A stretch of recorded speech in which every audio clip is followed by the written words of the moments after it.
Baik, Bismillahirrahmanirrahim. Assalamualaikum warahmatullahi wabarakatuh.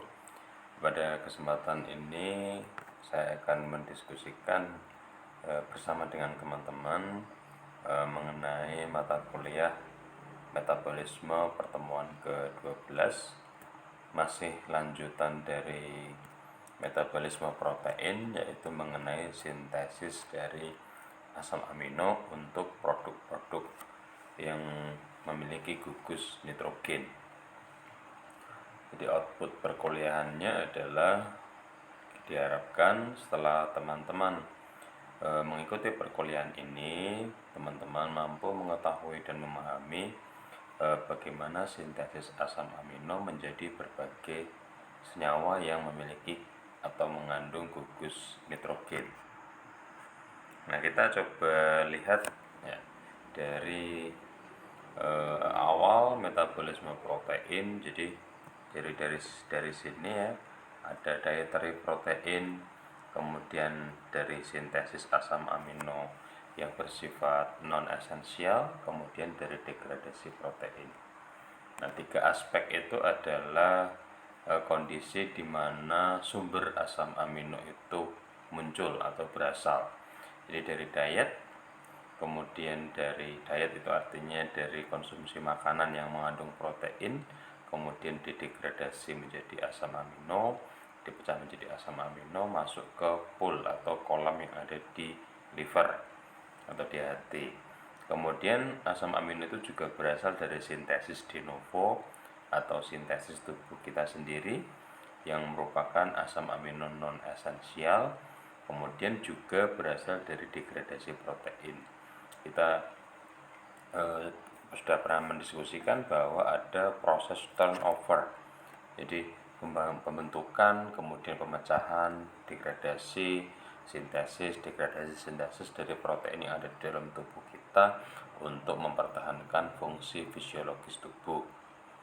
Nah, dari tiga sumber itu kemudian ada kebutuhan untuk sintesis ya. Yang pertama untuk protein tubuh. Jadi asam amino yang ada di pool atau di kolam hati, yang kolam atau terminal yang ada di dalam hati, nah digunakan untuk sintesis protein tubuh, entah itu protein struktural maupun protein fungsional. Kemudian ini yang kita sudah diskusikan ya di awal pertemuan ya. Jadi asam amino disintesis menjadi protein.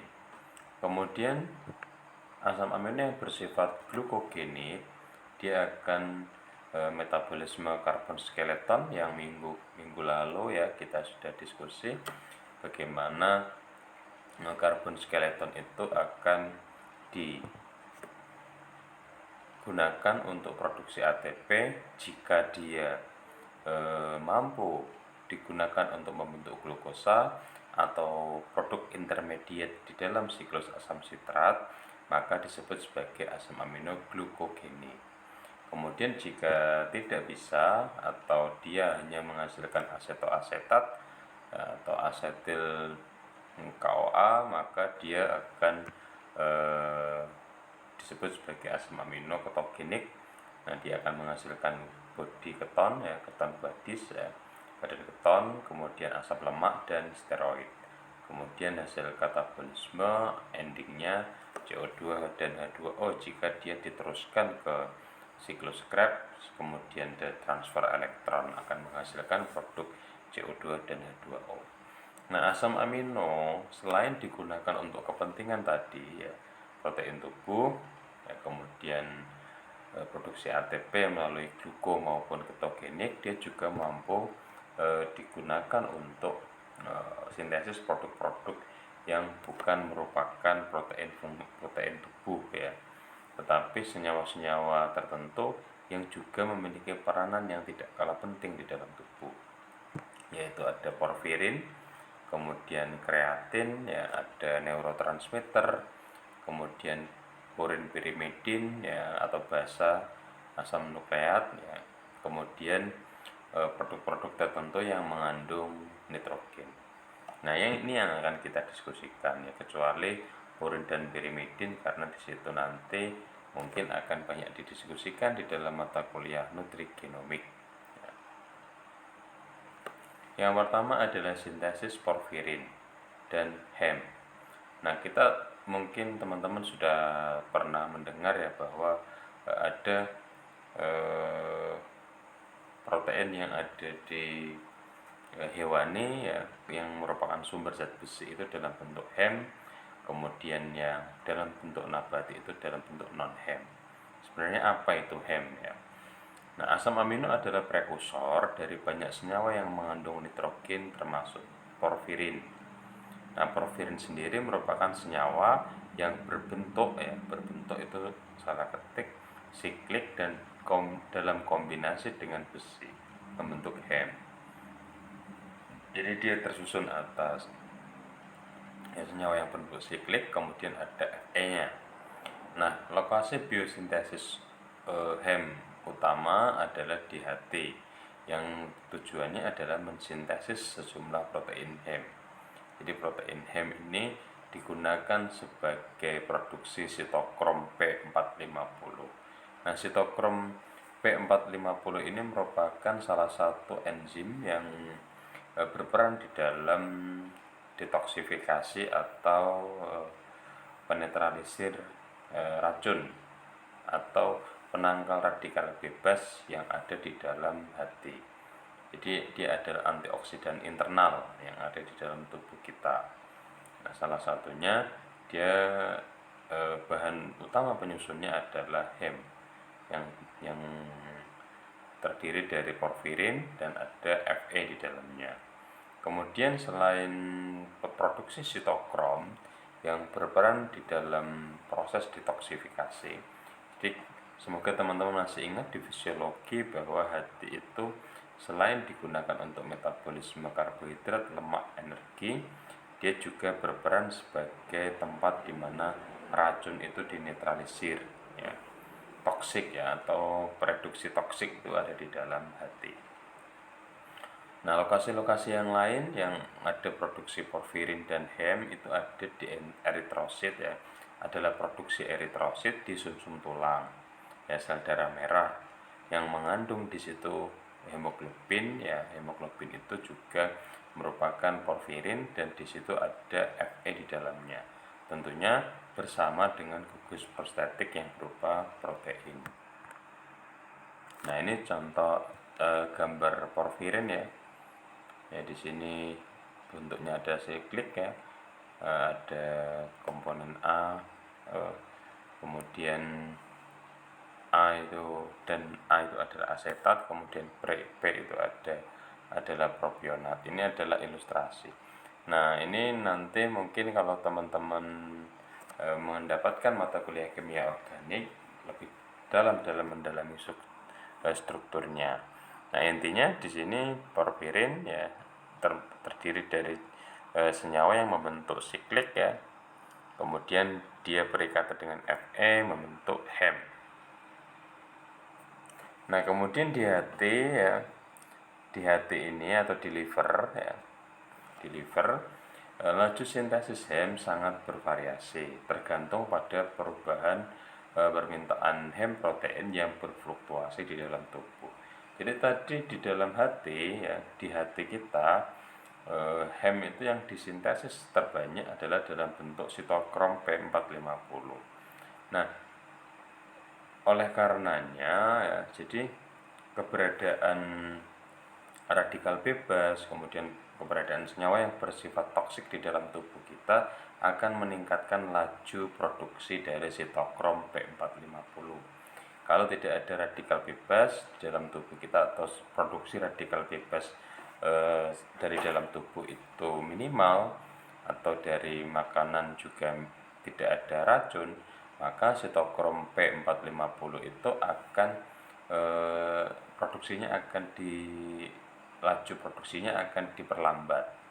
Jadi itu akan berfluktuasi tergantung dari permintaan homeostasis tubuh kita. Kalau banyak racun, maka sitokrom P450 itu akan diproduksi lebih banyak. Oleh karenanya asupan protein dengan komposisi asam amino yang lengkap itu juga akan turut membangun imunitas tubuh kita. Selain fungsi protein yang bersifat pertahanan seperti globulin ya atau imunoglobulin ya, tetapi dalam hal sitokrom ini juga dia akan bisa berperan ya kalau komposisi asam aminonya lengkap. Kemudian sebaliknya, jadi orang yang asupan proteinnya tidak teratur atau rendah sekali itu daya tahan tubuhnya itu umumnya akan menurun. Kemudian sebaliknya, sintesis hem dalam bentuk sel eritrosit. Jadi hemoglobin ya, yang merupakan bagian dari eritrosit itu cenderung atau relatif konstan. Jadi tidak terlalu berfluktuasi karena masa meluruh dari sel darah merah itu relatif lama, sekitar 120 hari. Jadi kalau asupan harian itu tidak akan banyak menentukan fluktuasi dari produksi hem. Nah, sintesis porfirin sendiri ini dimulai dari penggabungan antara asam aminoglisin, salah satu jenis asam amino, kemudian dan suksinil CoA. Suksinil CoA ini merupakan salah satu senyawa intermediate yang dihasilkan dari siklus asam sitrat. Ya, kemarin asam amino yang bersifat glukogenik juga beberapa bisa digunakan untuk mensintesis suksinil CoA. Jadi adanya glisin, kemudian suksinil CoA. Ya, langkah yang dilakukan dalam sintesis hem adalah pembentukan asam gamma amino levolinik ya, atau ALA. Reaksi ini dikatalis oleh ALA sintase 1 di HT. Nah, kemudian ini dihambat oleh hemin yang merupakan bentuk teroksidasi dari hem yang terakumulasi di dalam sel saat hem kurang dimanfaatkan. Jadi kalau ada produksi hem kemudian dia tidak dimanfaatkan, maka dia akan dioksidasi menjadi hemin. Nah, keberadaan hemin yang banyak ini nanti akan menekan laju produksi dari ALA. Nah, karena laju produksi ALA akan dihambat, maka produksi hem di dalam hati otomatis akan dihambat. Oleh karenanya, jadi kembali ke prinsip awal bahwa salah satu atau tiga komponen atau tiga sistem yang mengatur homeostasis di dalam tubuh kita ya, atau anabolisme atau katabolismenya adalah sistem syaraf, kemudian sistem hormon dan keberadaan substrat. Nah, keberadaan hemin ini merupakan keberadaan substrat yang dia akan menekan laju produksi dari hem ya. Jadi kalau dia sudah banyak diproduksi, hemin akan banyak dibentuk, kemudian hemin yang sudah banyak terbentuk dia akan menekan sehingga produksinya akan ditekan atau diperlambat. Nah, kemudian degradasi hem ya. Jadi degradasi hem protein atau hem terjadi pada sistem retikuloendotelial ya, terutama di hati dan limfa. Jadi di dalam organel sel yang ada, terutama ada di hati, kemudian ada di limfa. Nah, langkah pertama dalam degradasi hem adalah produksi pigmen hijau biliverdin yang kemudian direduksi menjadi bilirubin. Jadi hem dikonversi menjadi biliverdin, kemudian direduksi menjadi bilirubin.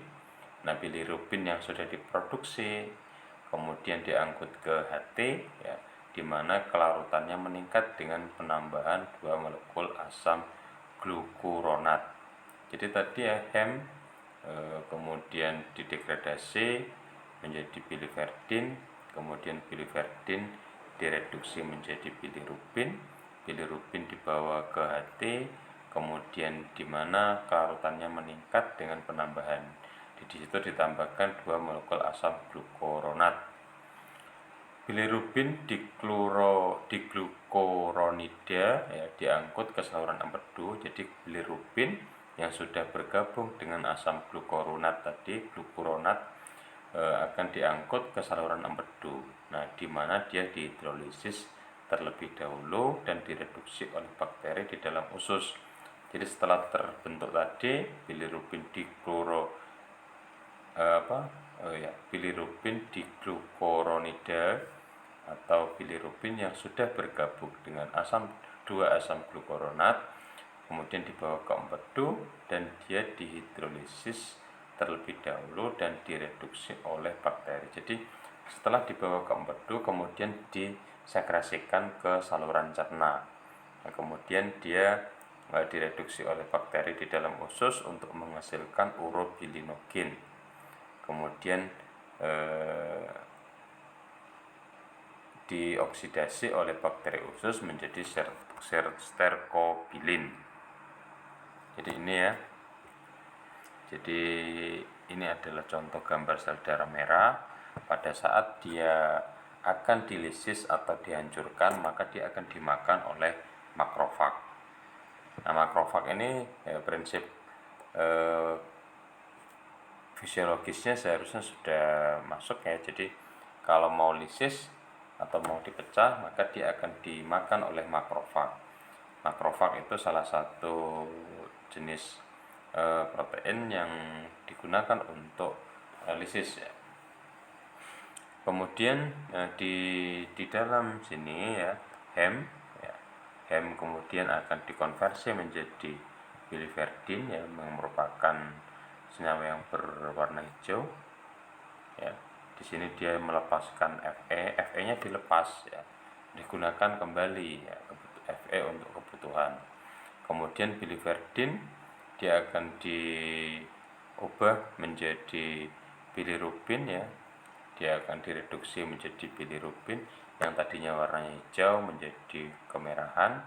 Kemudian dari bilirubin ya, dia akan berikatan dengan albumin kompleks dan di dalam hati ya, diangkut. Kemudian dia bergabung dengan dua komponen asam glukuronat menjadi bilirubin diglukuronida. Nah, setelah dia disintesis ini, kemudian dia dibawa ke empedu. Nah, dari empedu ini nanti kemudian dia akan disekresikan ke dalam saluran cerna, di mana tadi ya di saluran cerna dia akan direduksi lagi oleh bakteri usus menjadi urobilinogen, kemudian menjadi sterkobilin. Nah, ini uraian yang tadi ya. Jadi pada saat ini adalah gambar pembuluh darah ya. Di sini ada sel-sel darah merah. Kemudian yang nomor 2 adalah breakdown of hem to bilirubin. Jadi hem dipecah menjadi bilirubin yang terjadi di dalam makrofag dari reticuloendothelial system. Jadi ada sistem makrofag, liver, dan limfa. Jadi yang makrofag ini merupakan tempat di mana dia digunakan untuk lisis atau pemecahan suatu sel. Nah, kemudian setelah dia diubah menjadi bilirubin, maka bilirubin akan dikonjugasi ya, kemudian diikat dan ditransport melalui darah ke dalam liver. Jadi setelah dia ada di pembuluh darah ya, dipecah dulu oleh makrofag menjadi bilirubin. Bilirubin kemudian dia akan dibawa ke hati. Nah, di hati ini dia akan dikonjugasi ya, diikat ya. Nah, ini prosesnya bersifat difusi yang terfasilitasi. Kemudian di sini dia ditambahkan 2 asam glukuronat, kemudian menjadi tadi ya menjadi bilirubin diglukuronida. Kemudian setelah nomor 4 ini ya, nomor 5 ya, bilirubin yang sudah terkonjugasi kemudian disekresikan ya ke dalam kantung empedu, dia dimasukkan ke dalam kantung empedu ini, kemudian dari empedu dia akan dibawa ke intestin atau sel usus. Nah, di dalam sel usus ini nanti yang nomor 7 dia akan dipecah asam glukuronidanya oleh bakteri atau direduksi tadi. Kemudian beberapa urobilinogen akan diserap dan masuk ke sistem peredaran darah.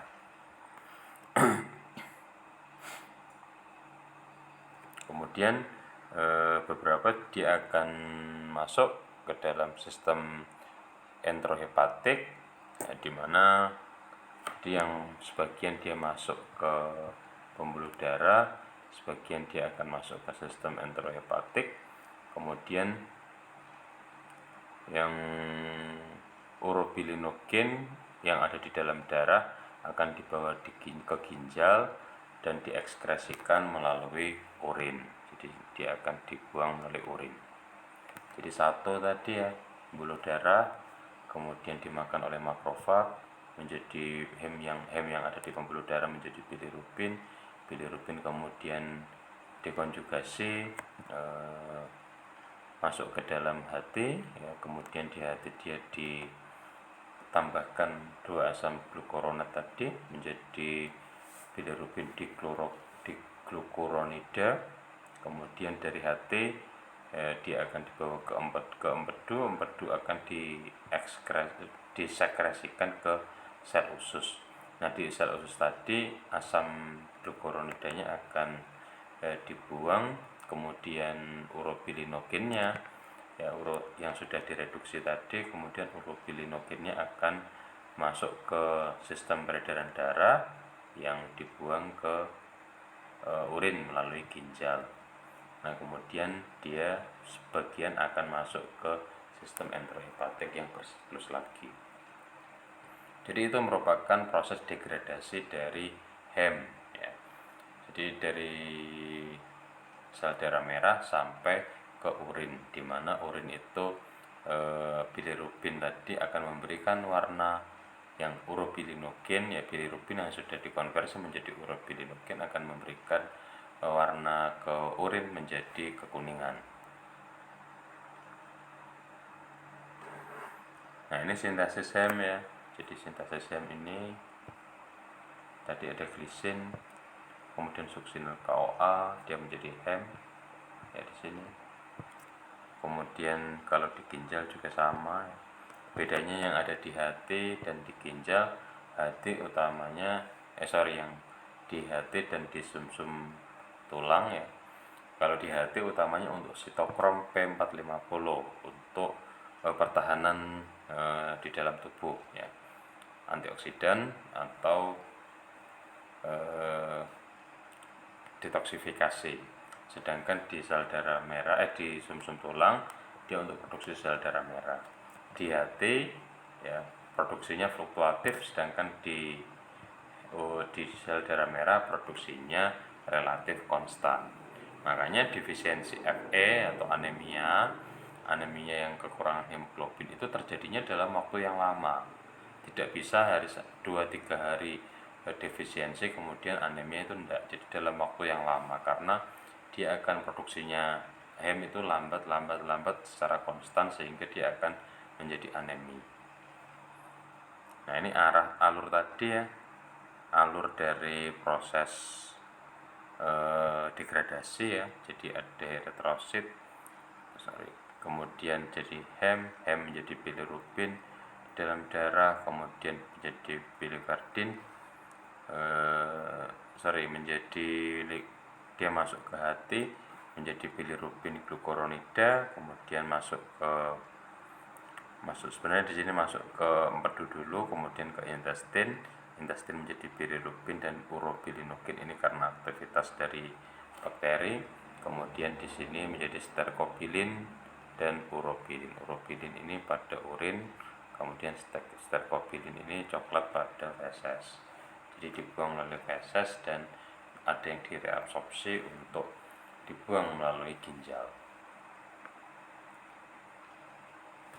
Nah, itulah adalah kondisi di mana tubuh dalam keadaan homeostasis normal ya. Jadi adanya degradasi dari hem mampu dibuang dalam bentuk sterkobilin yang masuk ke feses atau urobilinogen yang masuk ke urin. Nah, ada kondisi-kondisi tertentu di mana terjadi masalah atau gangguan-gangguan homeostasis pembuangan tadi ya, pembuangan bilirubin. Nah, ada yang disebut sebagai porfiria. Ini adalah zat bawaan ya, di dalam sintesis hem yang mengakibatkan akumulasi dan peningkatan ekskresi porfirin atau prekursor porfirin. Jadi justru porfirinnya yang banyak dibuang sehingga tubuh kekurangan hem. Nah, ini banyak dipengaruhi oleh zat bawaan dan sangat jarang terjadi di Indonesia. Nah, di Indonesia yang banyak terjadi itu adalah penyakit kuning justru ya, yang terkait dengan metabolisme bilirubin atau sering disebut sebagai ikterus ya, yang mengacu pada warna kuning pada kulit ya, dasar kuku. Jadi kulit permukaan kulit, kemudian kuku ya, kemudian sklera, warna putih mata itu menjadi kekuningan karena adanya pengendapan bilirubin.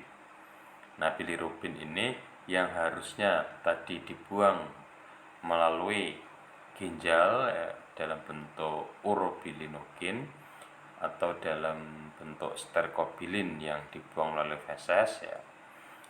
Tetapi ada proses di mana ekskresi bilirubin itu tidak bisa dilakukan dengan baik sehingga terjadi penyakit kuning atau ikterus. Nah, ini meski bukan penyakit, sebenarnya ini hanya gejala ya, tanda, tetapi biasanya penyakit kuning ini bukan suatu penyakit, tetapi dia merupakan gejala dari suatu penyakit. Jadi ada kelainan, kemudian dia ditandai dengan kondisi ikterus itu tadi. Nah, ada ikterus atau penyakit kuning yang disebabkan oleh hemolitik ya, di mana proses degradasi sel darah merah itu berlangsung lebih cepat daripada keadaan normal, sehingga produksi hem meningkat pemecahan hem meningkat, kadar bilirubin yang ada di dalam darah meningkat, di mana proses atau kapasitas pembuangan tidak mencukupi. Nah, sehingga terjadi penumpukan bilirubin di dalam pembuluh darah yang membuat peredaran darah itu dibanjiri oleh bilirubin dan berwarna kuning. Nah, kondisi penyakit kuning hemolitik ini biasanya disebabkan karena kelainan genetik. Kemudian yang kedua adalah ikterus hepatoseluler jika ada kerusakan sel hati, misalnya pada pasien dengan sirosis atau hepatitis ya. Nah, ini dapat menyebabkan kadar bilirubin tak terkonjugasi. Jadi tadi ya, di dalam liver atau di dalam hati itu ada proses konjugasi atau pengikatan bilirubin dengan asam glukuronat ya, menjadi bilirubin diglukuronida. Nah, tetapi karena sel-sel hatinya rusak, maka proses itu tidak bisa terjadi, sehingga bilirubin free yang tidak terkonjugasi juga akan membanjiri darah ya. Kemudian yang ketiga adalah ikterus obstruktif. Dalam hal ini ikterus tidak disebabkan oleh produksi berlebih, tetapi disebabkan karena obstruksi saluran empedu. Misalnya empedunya tersumbat. Harusnya empedu yang mengsekresikan bilirubin ke saluran cerna, ke usus, tetapi ada sumbatan. Di situ ada sumbatan di kantong, di salurannya, sehingga tidak bisa dibuang. Dia justru akan kembali lagi membanjiri pembuluh darah. Kemudian ada juga ikterus pada bayi. Ini banyak terjadi ya, terutama yang tidak mendapatkan cukup ASI pada saat lahir. Nah, kemudian terutama dia juga pada saat kondisi prematur, BPLR itu sering menumpuk bilirubin karena eh, aktivitas dari enzim glucuronil transferase yang dimana membantu proses konjugasi atau pengikatan bilirubin tadi tidak berjalan dengan maksimal. Nah, jadi ini adalah gambaran hemolitik ya, jadi penyakit kuning hemolitik atau hemolitik jaundice, tidak bilirubin yang tidak terkonjugasi tinggi sehingga dia akan membanjiri plasma. Jadi karena dia tidak terkonjugasi maka dia tidak bisa dibawa ke intestin melalui empedu karena dia tidak terkonjugasi. Yang bisa dibawa ke sini adalah yang terkonjugasi.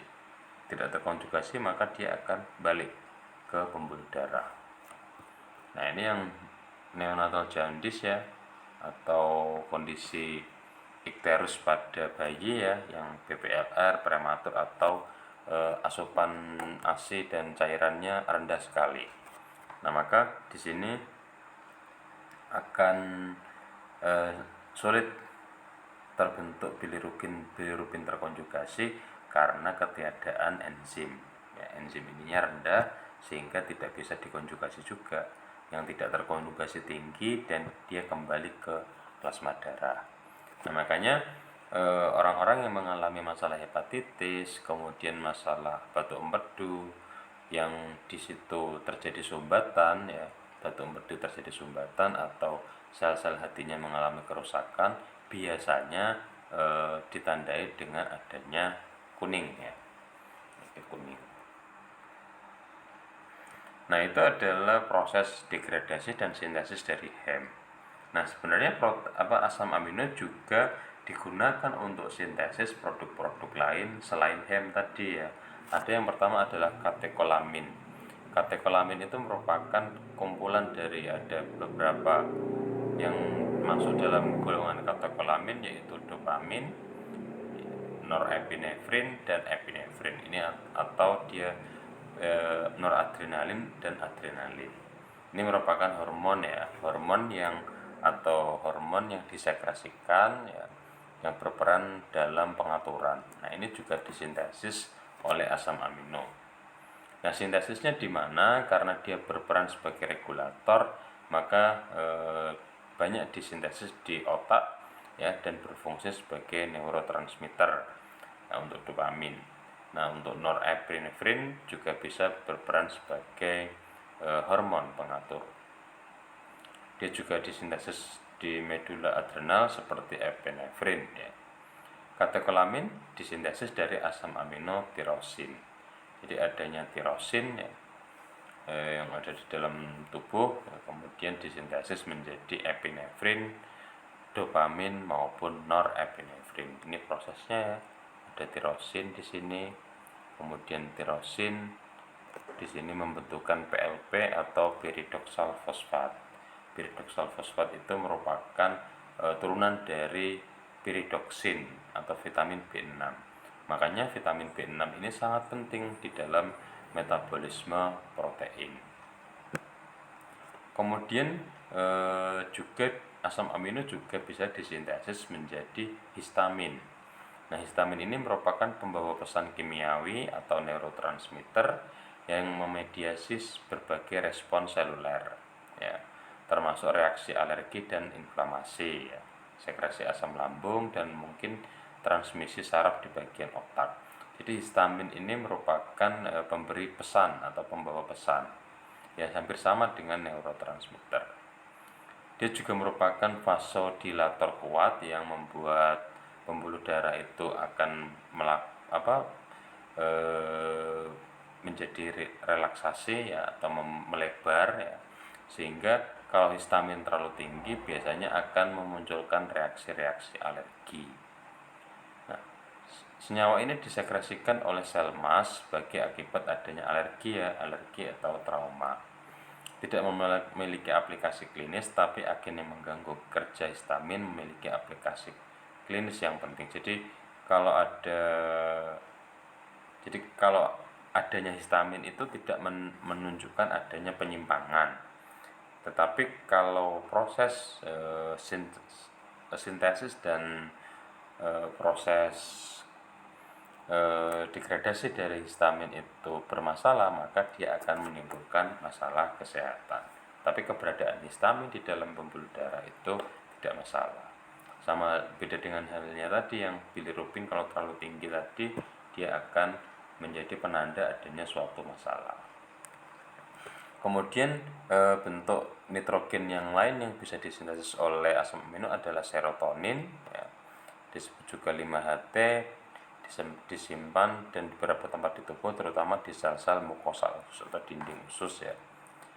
Jumlah yang lebih kecil di sistem saraf pusat, di mana fungsinya sebagai neurotransmitter dan di dalam trombosit. Disintesis dari triptofan ya, yang dihidroksilasi, kemudian memiliki banyak peran. Ya, termasuk ini adalah rasa nyaman. Jadi kalau produksi serotoninnya ya tinggi ya, bisa atau di atas homeostasis bisa terjadi masalah, apakah dia menjadi lebih moody atau lebih mudah marah. Kemudian kreatin fosfat ya, turunan kreatin yang terfosforilasi. Kreatin fosfat atau kreatinin fosfat digunakan sebagai sumber energi atau produksi ATP dalam durasi waktu yang sangat singkat, terutama pada saat exercise, pada saat olahraga. Jadi kreatin ya, merupakan cadangan fosfat yang selalu memberikan penyediaan energi yang cepat ya, karena dia akan memberikan donor fosfat kepada ADP untuk menjadi ATP, sehingga ketersediaan ATP di dalam sel otot itu tetap terjaga dan dia akan membantu proses aktivitas. Kemudian yang terakhir adalah melanin. Nah, ini adalah bentuk asam amino yang disintesis menjadi jaringan ya, beberapa menjadi bentuk selain protein besar ya, atau protein struktural, yaitu melanin yang berperan dalam pigmentasi, baik itu mata, rambut maupun kulit. Nah, disintesis dari tirosin ya, di epidermis oleh sel pembentuk pigmen yang disebut melanosit, yang melindungi sel-sel yang mendasarinya dari efek berbahaya sinar matahari. Jadi pigmentasi itu di dalam kulit itu melindungi kita dari sinar matahari. Nah, jadi ada cacat produksi ini akan menyebabkan albino atau albinisme. Jadi kulitnya putih dan dia rentan terhadap bahaya ultraviolet atau bahaya sinar matahari. Jadi itu yang bisa saya sampaikan terkait dengan sintesis asam amino menjadi produk-produk fungsional yang lain. Nah, untuk metabolisme protein selesai ya, jadi mulai dari awal transaminasi, deaminasi, ya, kemudian siklus urea, ya, kemudian adanya ini metabolisme dari kerangka karbon dan sintesis asam amino menjadi produk-produk lain. Dari saya cukupkan untuk perkuliahan ke-12 ini. Saya tutup. Wassalamualaikum warahmatullahi wabarakatuh.